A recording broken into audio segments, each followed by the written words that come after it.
Great, thank you so much, Cristobal. Hopefully my volume is okay. I see that now Sophia's turned off the video from your side, so I can't see you, and unfortunately all you can see is me. Cristobal said that my head is up in the sky. Hopefully at least what I'm presenting to you this morning is grounded in real life experience, and I think it is. I wish I could be there with all of you today and actually this week. I apologize that I can't. I guess I was literally up in the sky until very recently. I just got back to Washington late last night.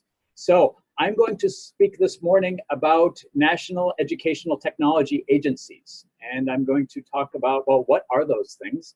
And I'm going to share some experiences and lessons that we have learned here at the World Bank from interactions with people who've set these things up, people who run them, things that we've funded, things that other people have funded, things that we've evaluated. So I'm going to talk about building and sustaining national educational technology agencies. And as Cristobal said, my name is Mike Trucano. I work at the World Bank. So these kind of things, I don't know where you are physically today, but it's possible you might be in the building on the lower right. The one on the upper left is the equivalent institution in Korea, KERIS, who I know that some of you know perhaps well. They're in the room. Others of you may never have heard of it. But we looked about 8 years ago. We brought a bunch of people together in Korea who were from institutions, had responsibility for leading institutions related to the deployment of educational technology around the world. And it was very clear from these discussions that the folks did not know each other, and in many cases had never heard of the institutions that that were represented in the room. And it seemed like there was a lot of very similar experiences that were worth sharing. It seemed, for lack of a better way of characterizing it, seemed that many groups were had been making things up as they went along, and there's nothing wrong with that, of course, but we thought it might be useful to try to collect these experiences together and to connect together leaders in this area, and to just share what they were learning, what they were having challenges with. So as part of that process, we embarked on a more systematic review of what we know and what we don't in this area. So I'm going to talk about the official organization that is seen as central to educational technology activities in many countries around the world, like the CEBAL organization is in Uruguay there. And it seems that, most countries around the world that have a lot of technology in their schools have had one. I say have had one because maybe they don't have one anymore, but they did at one point. And I'm going to talk a little bit about why that might be the case as well. And yes, in case you haven't realized it yet, this morning, some guy who sits inside a 10,000 person bureaucracy is going to talk to you about bureaucracy today, but hopefully you'll find it interesting. And for better or for worse, bureaucracy and institutions are how we can make things happen at scale. In fact, I don't know how things happen at scale without institutional structures embedded in larger ecosystems of actors and stakeholders. And so I'm going to talk about these institutional structures this morning. But hopefully I'll make it at least, hopefully I can make it relevant to you and your experience. Some quick background. So just so that you know that I know a little bit about what I'm talking about, I've been working in this area for about 20 years here at the World Bank. In fact, in the late 1990s, we worked in a number of countries to set up the prototypes of what became national educational technology agencies in about a dozen countries. And my job here is really to think about and help people think about and help people maybe come to some thoughts and conclusions about what works and what doesn't related to technology use in education, and to think about how we know what we know, how we, what we believe versus what we can substantiate, what evidence there is, and what we can prove. And I put prove definitely in quotation marks there. And really it's about, Cristobal said that my role here at the World Bank is to share information. Some people see that as sharing solutions and answers. Maybe that's the case, and in ideal situations that's the case, but really I think my job is to work with other people so that we can all collectively ask better questions about how to transform our education systems and how to make good, appropriate, effective, cost-effective use of educational technologies for whatever purpose a Ministry of Education, a teacher, a school, a learner has in using these new tools. What I'm going to say this morning is based on, well, it's based on this experience and also explicitly drawn from a publication that we put out last year that looked at specific experiences in about 11 countries around the world, but it's really based on work that we've done at the World Bank and actually work that I've done with about 35 institutions of this sort around the world. And I'll talk a little about what some of those institutions are. I know in the room today, there are representatives from Costa Rica, from the UK, from Australia. So please do feel free to correct anything I say. Well, anyone can correct anything I say, but especially if you disagree with my characterizations of the institutional structures that have grown up and developed in your countries in this area. In some cases that have been around for, like in the Costa Rica example, for about 30 years. But there's a list of specific countries and case studies, and I'll share the link at the end of this presentation to this publication that we put out. So, why establish sort of an institutional structure specific to educational technology in a country? Why do that? You have a Ministry of Education or an equivalent institution. In Uruguay, it's not quite the Ministry of Education. Ministry of Education and ANEP, they're different institutional structures within government. But why establish a separate institution for this sort of thing? Why do you need to? Why don't existing structures? Why aren't they as relevant and useful as they could be? Well, around the world we see a number of reasons why a new institution is developed or formed. Usually, the obvious reason is because the country is going to invest a lot of money in technology in schools. Oftentimes, that means they're going to buy a lot of kit, a lot of stuff, a lot of laptops or tablets, or they're going to connect a lot of schools in a big way. And they realize that the Ministry of Education is already tapped out. The Ministry of IT may be tapped out. They need some dedicated institution to help them with something that is genuinely new and happening in a big way.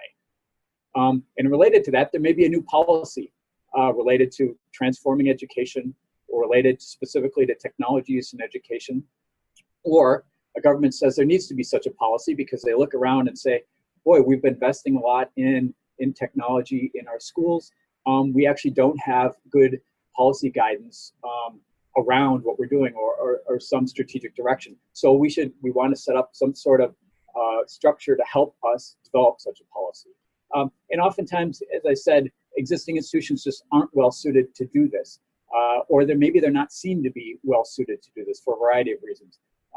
Oftentimes, one of the critical reasons why they're not seen to be well suited is that there's a belief, and oftentimes it's a reality, that the necessary skills, the technical skills, the business skills, the planning skills, don't exist within ministries of education or ministries of IT themselves, or within other institutional structures, whether it's a research institute. So the idea is to bring together human resource capacity that perhaps wouldn't be attracted into government and wouldn't be perhaps people that could be hired under civil service contracts, or maybe they could be, but you couldn't pay them enough, or maybe they would be younger people who would be difficult to give related levels of responsibility to, but the necessary skills don't exist within existing structures. And where there is a new policy or a big new investment, one of the challenges is if a government comes into power and says, we want to put laptops in all the schools, and then the government changes, and then the new government says, we don't like that program that the other party put into place. We want to change direction. There has been a recognition that if you institutionalize this, the certain components of what you're doing, it can last over time, and it can survive changes in government. And in a number of cases, institutions of this sort are set up explicitly in the recognition that government may change, but this type of work needs to continue. They're also a way to bring together a diverse set of stakeholders and to be a focal point for what's happening in a country related to technology and education.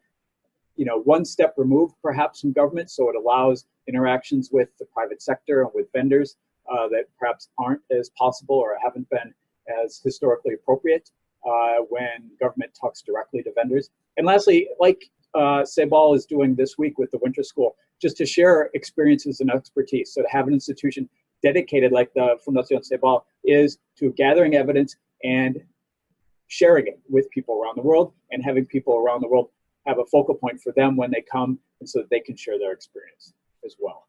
And it's worth noting perhaps that most, and I bet everybody in the room has been involved, for lack of a better term, with a big EdTech project that has failed in some way.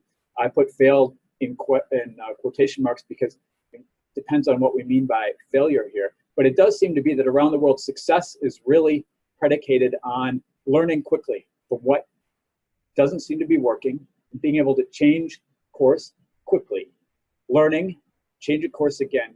And oftentimes government isn't well equipped to engage in that process. And that's why an institution outside government can help government to do just that. And we think, and we see around the world, that governments tell us that institutions like these national educational technologies can play a crucial role in this process. So what do these things actually do? Well, we see around the world, there are about 10 things they typically do. In your countries, I don't know if you have an institution that does something like this, or you can see the picture I'm painting, if it's relevant, and the colors and composition are correspond with your reality or your experience in your country. But this infrastructure issue, many times these agencies are first staffed with people to procure and roll out lots of infrastructure, and then to help maintain it over time. We see in Korea with Keras, they actually run a national education network and actually provide the connectivity to schools, and do that in a centralized way. And that's even as they've moved out of the hardware and software procurement for schools, which is what they did at the start. There's a lasting role for them related to the maintenance of infrastructure, because they can also help to aggregate demand from across an education system, and to have better relationships with internet connectivity providers, and to get better rates. To do lots of training, of their own staff, and to do training of teachers and district level administrative officers, people inside the ministry, of students and communities. So these institutions often play a critical role in training, a new sort of training around technology use. Oftentimes as well, they are, certainly in the initial stages, they help create and then host and maintain and maybe vet for quality a variety of digital educational resources, digital learning resources, perhaps in a national portal, perhaps in other ways. They can provide a voice to advocate for funding for education in general, funding for investments in technology and education more explicitly, advocate with the population, advocate across government, advocate to the Ministry of Finance in partnership with the Ministry of Education or Ministry of IT. As I said before, they can work and help with vendor relations, and because they can be one step removed perhaps from government, if they are, for example, a chartered agency under the direction of the Ministry of Education, but not officially part of government itself, it can provide greater freedom in the nature of conversations with vendors, in the nature of contracting and procurement. That can be useful. They do research like the Fundación Sebal does as well. Because it's an institution outside government, oftentimes, they can assume types of risks that government itself is not comfortable with. Try new stuff, perhaps even try new stuff at scale. And because the human resource laws or rules and regulations aren't the same as they are for civil service government employees, the ability to expand and contract the workforce may be one mechanism or one way that they can assume and shed risk much more quickly than government can. Like Sebal is doing here this week. They can be involved in international outreach. They can do special initiatives. If you look at the education robotics initiative that I guess has been taking place in Costa Rica now for quite a long time. The Omar Dengo Foundation. It's a natural place to do some special things before they perhaps are mainstream inside national education plans, or even when they are as part of national education plans, it's a separate institution who can help lead them. And then they can just try new stuff and see what works and what doesn't before something is mainstream inside the Ministry of Education itself. So I think all this is pretty straightforward. You know, in common models, we see that the models for doing this can vary widely. Even if these functions are there to some degree, it might be only 2 of them or 8 of them, perhaps not all 10 are evident in a country. The way the institutional models for doing this vary quite a bit. There's, as I mentioned before, the most common model we see isn't actually a quasi-governmental agency where the Ministry of Education or the Ministry of IT, or perhaps in some cases both institutions, essentially help give a charter to and help direct the work of this semi-independent or quasi-independent agency, which is seen as underneath or next to government. In some cases, we see that it actually is a department or unit semi-autonomous within the government itself, and we see that in some places there is movement as well between these models. If you look at the Enlaces program in Chile, I think there's some folks from Chile there this morning. Well, certainly Cristobal is there, but you know, where program actually has moved into the Ministry of Education and become a functioning part of that at a certain point of time once things are established. And we've also seen that in cases where something initially happens inside the Ministry of Education, once it becomes big enough and it just doesn't fit within the bureaucracy, it's spun out as well. You have a foundation or a non-governmental organization. I'm not sure if someone is there from the Omardengo from Costa Rica, but you know, the Omardengo Foundation is a canonical example of that. And we also see nonprofit entities funded sometimes by industries, sometimes by government, sometimes by civil society. If you look at the way that sort of the functioning organizational body in Portugal was established, it happened through commitments from the telco providers under the direction of the Ministry of Education as a foundation. And the World Bank, we helped set up a number of NGOs as well that serve this function. These can be very large or small institutions. And we even see where these are started, like in Enlaces in Chile, where they're actually started as a research program inside it, and then a university, and then an actual functioning operational program within a university. We also see that where the company model, whether it's a state-owned enterprise or government chartered corporation, like you see with eLearning Jamaica, or like what you saw the early days of the Smart Schools initiative in Malaysia, where actually a company is set up, sometimes under the direction of government, sometimes just that is immediately contracted by government to do this. And we also note that even where there isn't an institution around to do this, these functions still happen.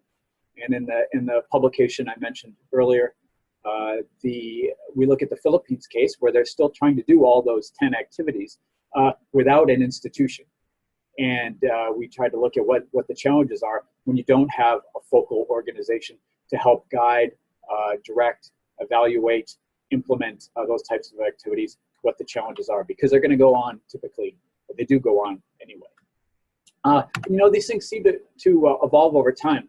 There are folks in the room from the UK and from Australia, so they may have been involved with or certainly know the experience of the equivalents in their countries. BECTA in the UK was an institution that played a fundamental role in the rollout and evolution of technology use in schools in England for a number of years, which was seen then to have served its initial role and no longer exists. IndustryNet Canada is another example as well of something. But you know, oftentimes we see that these things start small, and as I said, they start oftentimes with a particular remit or charge to buy computers, buy laptops, and connect schools. And they typically start kind of small. Oftentimes it's a technical person. Actually, almost always it's a technical person from the computer industry, like we saw in Uruguay with Miguel Brechner, who I imagine has spoken with all of you this week. Someone from a technical background oftentimes is the leader, certainly in the early stages of this. And then as they expand into childhood over time and they take on new responsibilities, oftentimes they take on new responsibilities not necessarily because they're well suited for it, but because they're already involved in technology, and as government sees new opportunities, they just say, let's give it to those technical people. They understand the technology, and then they slowly accrete more and more responsibilities over time.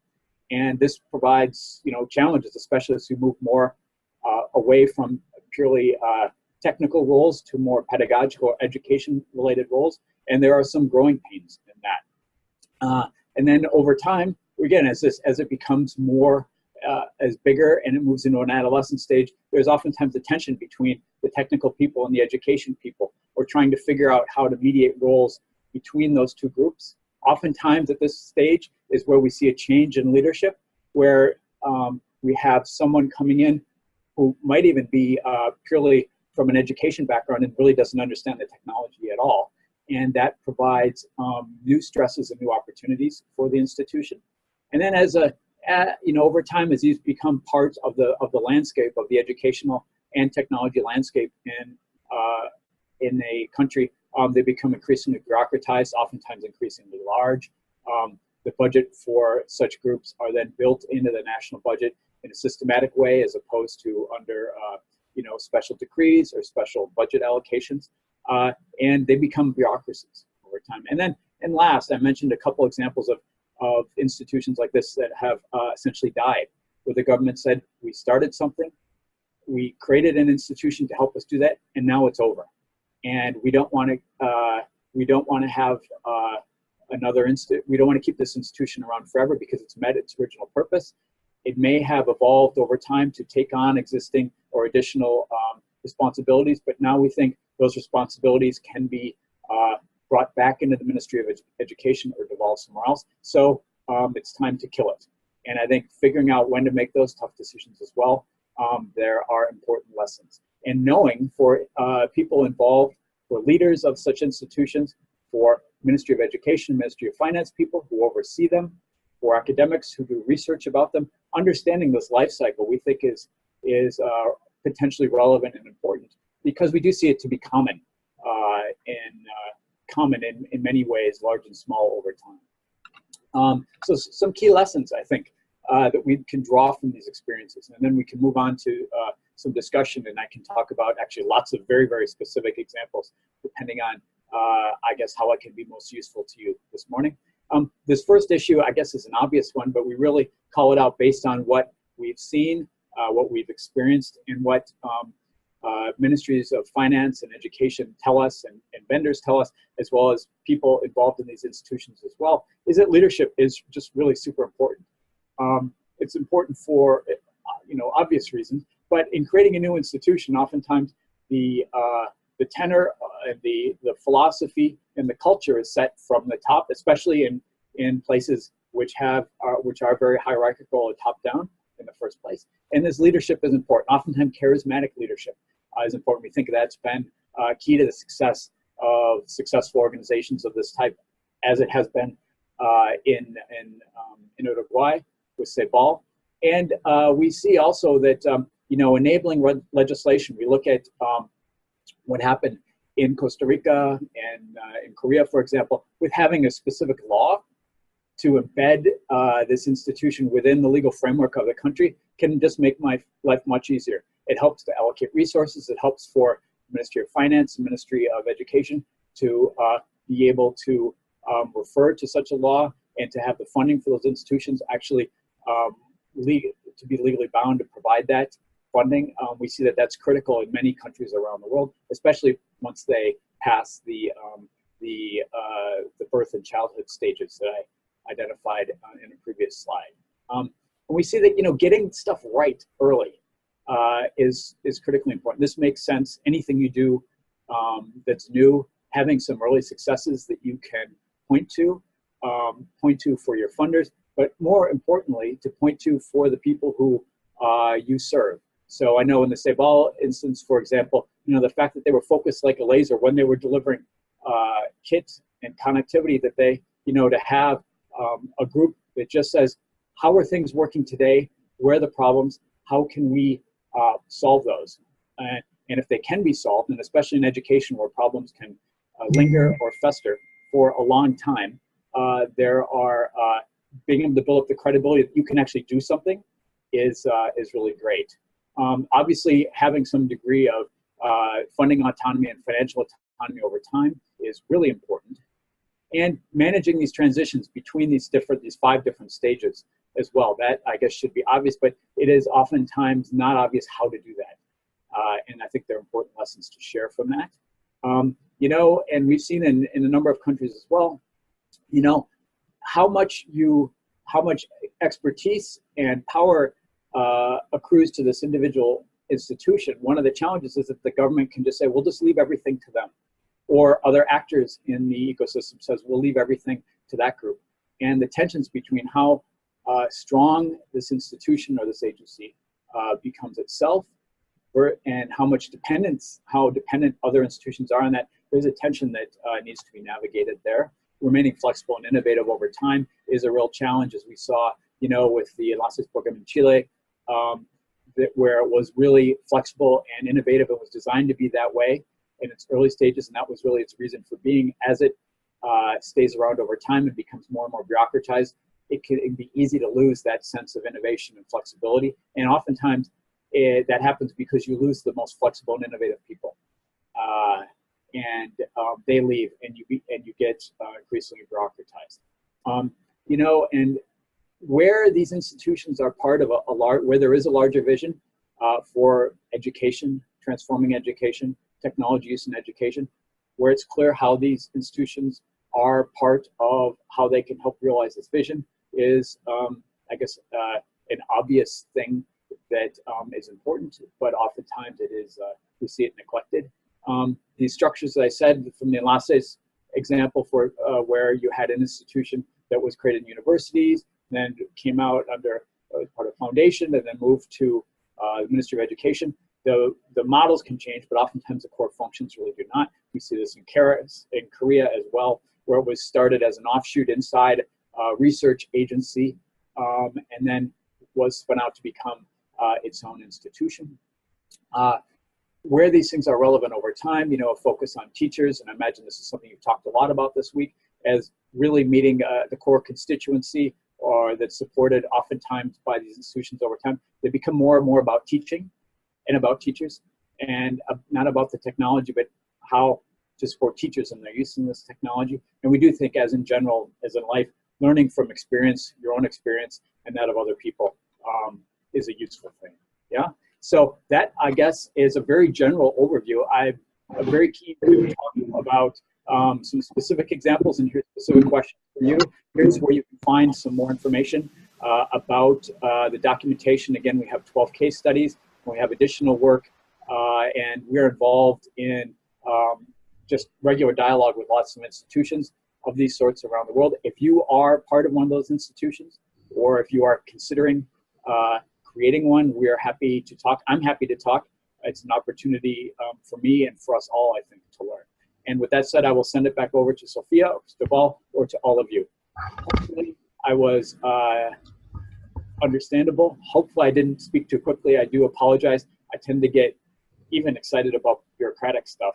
But hopefully, I didn't speak too quickly. But over to all of you. Thank you very much.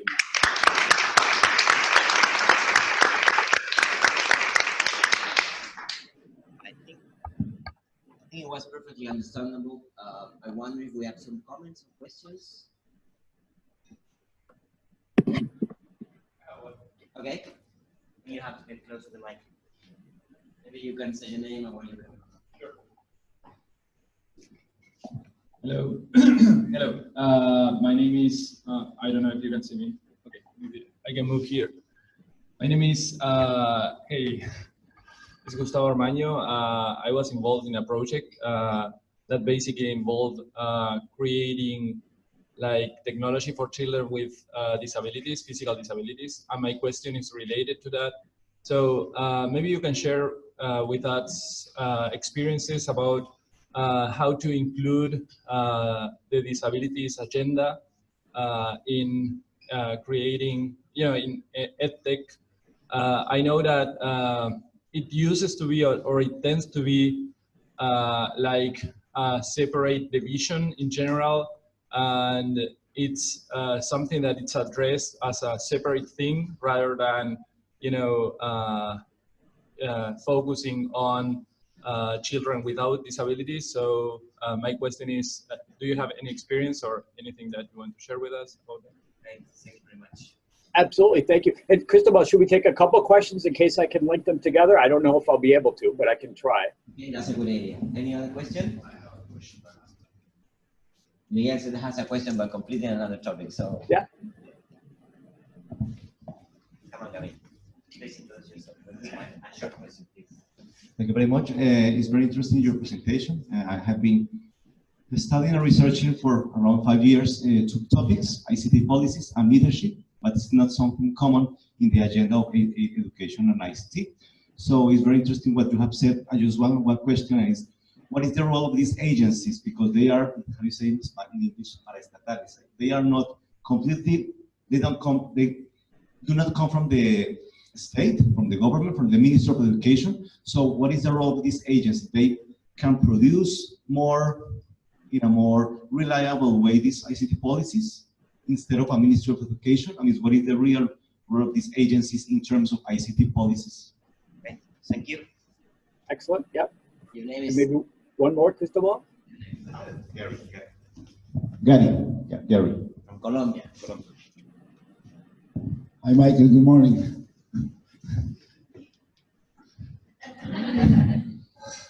See you in the game. No, my question is if there should be a movement to create agencies like this so that they are more specialized on ICT.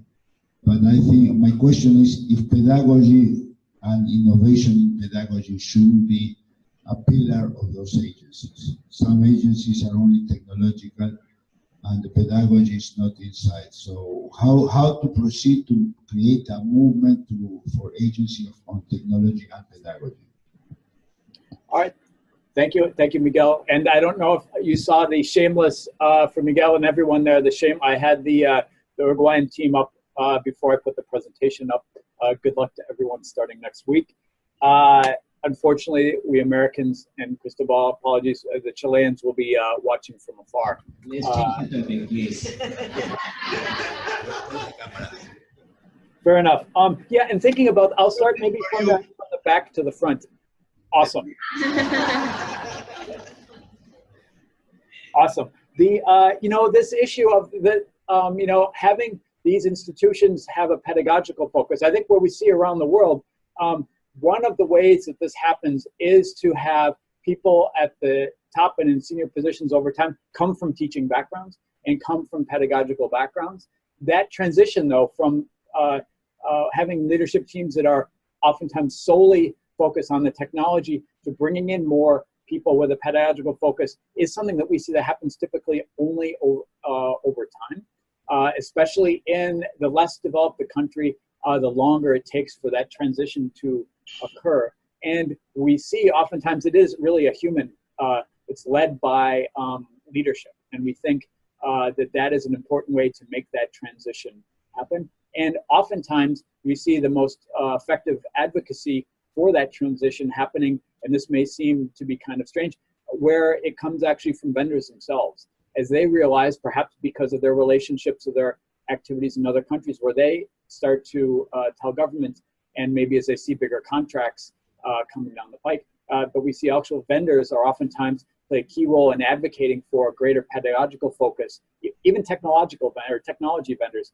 We see that being able to catalyze and bring together opinion and advocacy from the private sector is an important way to make that happen. And the other way that we see it happens in useful ways is working with teacher unions.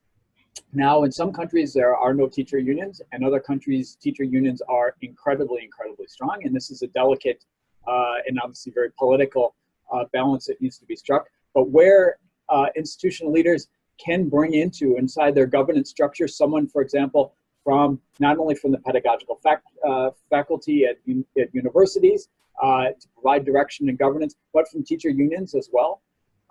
that is also an important trigger we see for making this change.